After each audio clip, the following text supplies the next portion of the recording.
Now, fair befall thee, good Petruchio. The wager thou hast won, and I will add unto their losses 20,000 crowns. Another dowry to another daughter, for she is changed as she had never been. Nay, I will win my wager better yet, and show more sign of her obedience, her new-built virtue and obedience. See where she comes, and bring your froward wives as prisoner to her womanly persuasion. Katharina, that cap of yours becomes you not. Off with that bauble. Throw it underfoot. Lord, let me never have a cause to sigh till I be brought to such a silly pass. Fie, what a foolish duty call you this? I would your duty were as foolish too. The wisdom of your duty, fair Bianca, hath cost me 100 crowns since supper time. The more fool you for laying on my duty. Katharina, I charge thee, tell these headstrong women what duty they do owe their lords and husbands. Come, come, you're mocking. We will have no telling. Come on, I say, and first begin with her. She shall not. I say she shall, and first begin with her. Fie! Fie!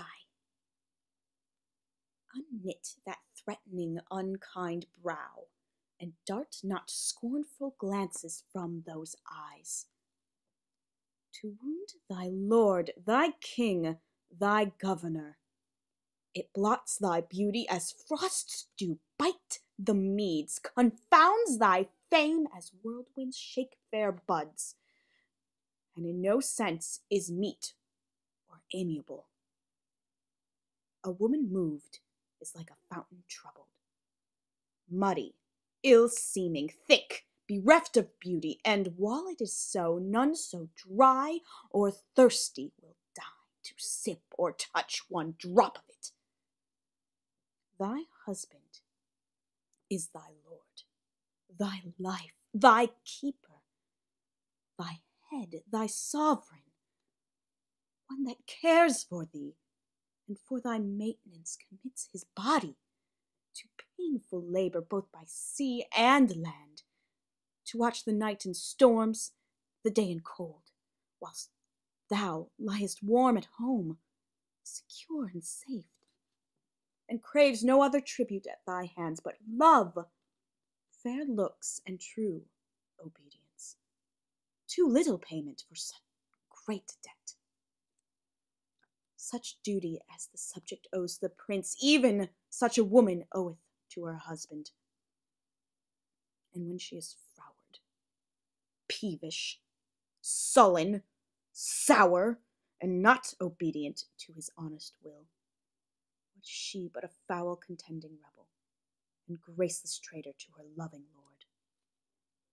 I am ashamed that women are so simple to offer war where they should kneel for peace, or seek for rule, supremacy, and sway, when they are bound to serve, love, and obey. Why are our bodies soft and weak and smooth, unapt to toil and trouble in the world, but that our soft conditions and our hearts should well agree with our external parts? Come, come, you froward and unable women! My mind hath been as big as one of yours, my heart as great, my reason haply more, to bandy word for word and frown for round. But now I see our lances are but straws, our strength as weak, our weakness past compare, that seeming to be most which we indeed least are. Then veil your stomachs, for it is no boot, and place your hands below your husband's foot, in token of which duty, if he please, my hand is ready. May it do him ease. Why, there's a wench. Come on and kiss me, Kate.